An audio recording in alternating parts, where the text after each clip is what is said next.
Welcome back, everyone. It's me, Matt. Thanks for joining me today. We're talking about armoured fighting vehicles in the wheeled configuration.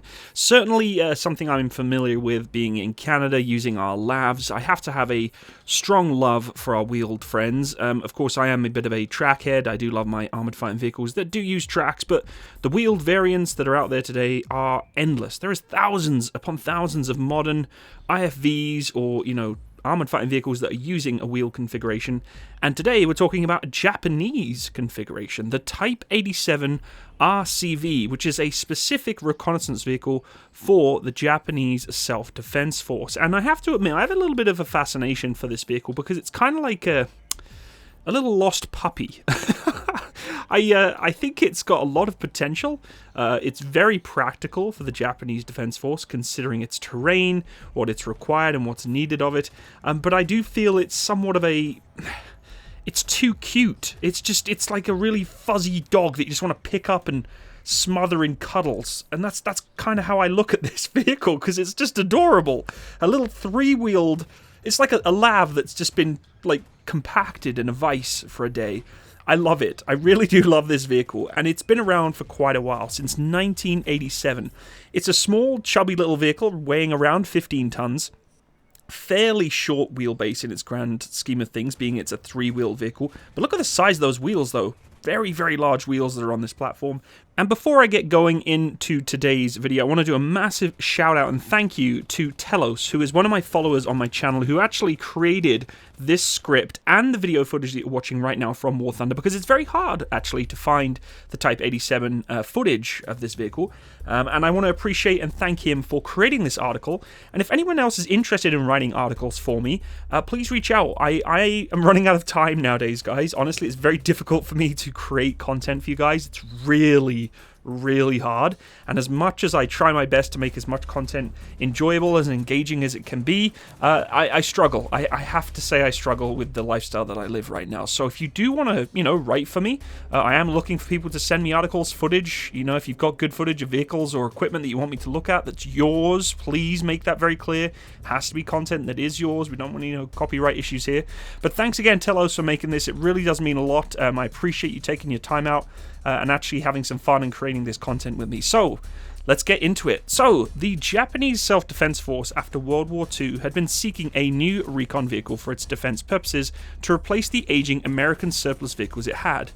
With the age of nuclear weapons now upon them and rapid mobility being order of the day, several iterations were tried. Before, Japan had mostly relied on tracked vehicles due to the rough terrain it had in Japan. The Type 87 would buck this trend and form a wheeled recon vehicle for the future. Beginning of the work happened in around the 1970s and came into service in the late 80s. The Type 87 RCV was, for a modern time vehicle, very, very prominent.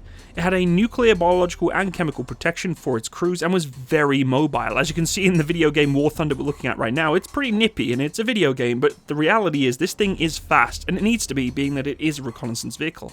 Be aware that Japan is primarily focused on defense of its nation and its island, and the fact that this vehicle was able to transition from rough terrain, mountainous terrain, or thick, really nasty, muddy, wadis and fields like that have a lot of agriculture in Japan, this kind of vehicle has the ability to transition all over the place very quickly and straight onto roads, which allow it to navigate through the island if something was called upon it to get to a location quickly.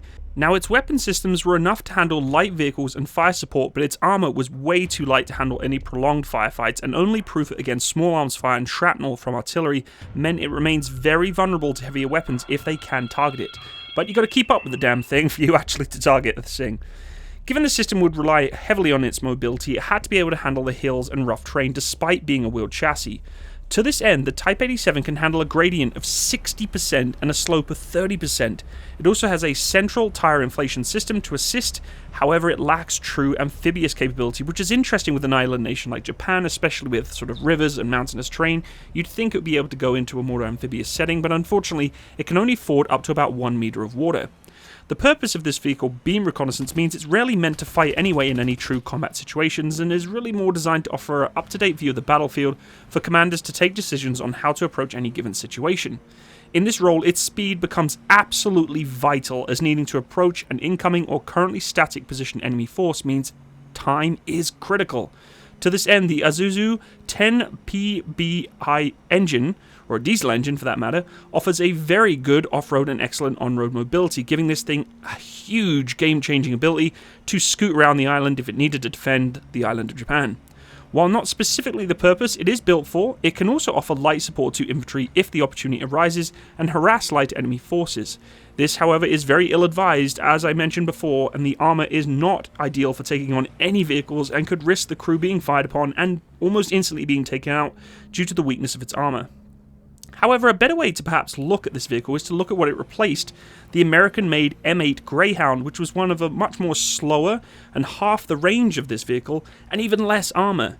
Sure, it had a bigger gun and could have machine guns, but it was simply out of date even in the 1960s standards. Comparatively, the Type 87 is vastly superior as a recon platform, and having had some iterations and upgrades to improve reliability has served very well for Japanese needs. For all its weaknesses though, there are no publicly stated plans that can be found to say Japan is actually intending to replace this vehicle anytime soon. This may be because Japan's much more urbanized in its landscape and now roads are more common, and thus a rapid deployment or movement of Type 87s is still a valuable asset in modern conflicts, where the recon can be difference between good decisions and bad ones that lead to disaster of their fairly small and localized force. The 5 crew it houses can enter and leave from the left-hand side doors, and the 2 members are housed in the turret, which has a hatch. Of course, when you get blown up like that, there's not much you can do about it. There is no escape. To accommodate this original design, this was changed to move the engine in the rear, thus why the normal entrance hatch is on the left-hand side of the vehicle and not perhaps the rear. The benefits of a wheeled vehicle come into play for maintenance as well, as its major components need to be changed out when it comes to tracked vehicles. It gets costly and takes time. Trust me, I've done it. Japan went with mostly automotive components of fairly common type, making it very easy to get replacement parts, likely to keep them running as opposed to the more expensive proprietary parts. The vehicle is produced by Komatsu Company in Japan and is not for export per Japan's policies for post-war. Where the Type 87's future may be in question comes from the nature of its role and how it's changed. The American M7 Bradley is much more heavily armed, and the Canadian Coyote and Lav variants that have been out there have had a lot more firepower and slightly more armor as an upgrade, and options can be added to put more on there if necessary. This assists the improved electronics and surveillance systems that are also being concurrently upgraded for this vehicle and all of the IFVs that are going on in modern day warfare today. Japan may not see the need for these functions, but it does give a stark contrast as to what has changed. Even the Spanish VEC got upgrades to improve its armor protection and was produced earlier than the Type 87. What may be the best reason for this is a guess, that is Japan is really giving other systems prioritization, and so it feels the current crop of 111 vehicles is enough, and does what it needs to do for now without having to invest even more money into a brand new platform that may cost a lot of money and take years to come to bring online to train troops in. For now, its ability to do really good reconnaissance at high speed with some light protection and fire support duties as needed means it may remain in service for a very long time to come as the mainstay of Japan's self-defense forces.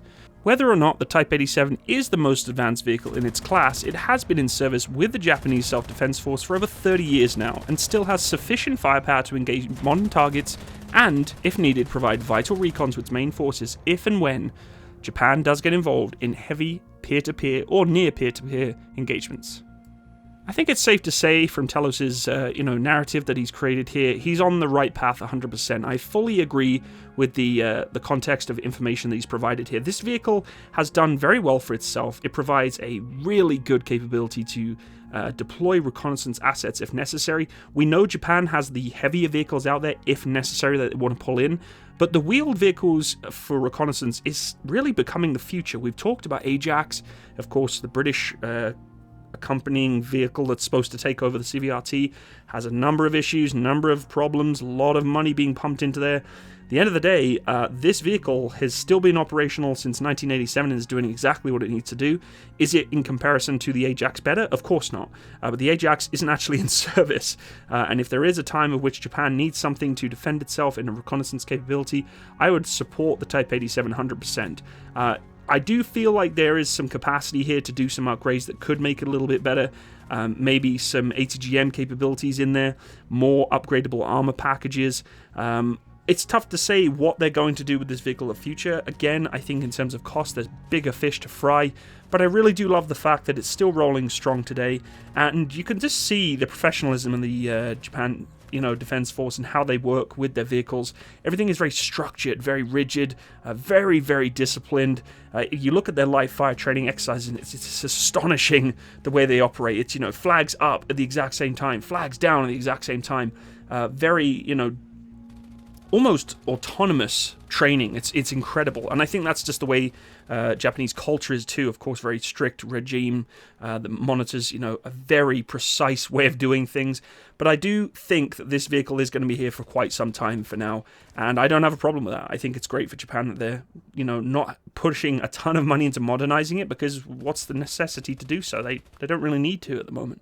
So thanks again for watching today. I hope you enjoyed today's video. Thanks again to Telos for providing me this article. And again, if you want to see more videos like this in the future, click that little bell by the subscribe button. You can be notified of videos coming up in the future. You can also go check out my description box below. It has all my links to my social media, my Patreon, and my PayPal. And thank you again to everyone who's been supporting me financially in my channel. I cannot thank you enough. And if you do want to write those articles, reach out to me again on things like Discord. And you can also go check out my clothing brand sponsorship, Attire for Effect, artillery-based clothing brand. Really cool website. Go check them out, www.attireforeffect.com. And I hope to see you again next time. All the best, folks. Take care. Bye-bye.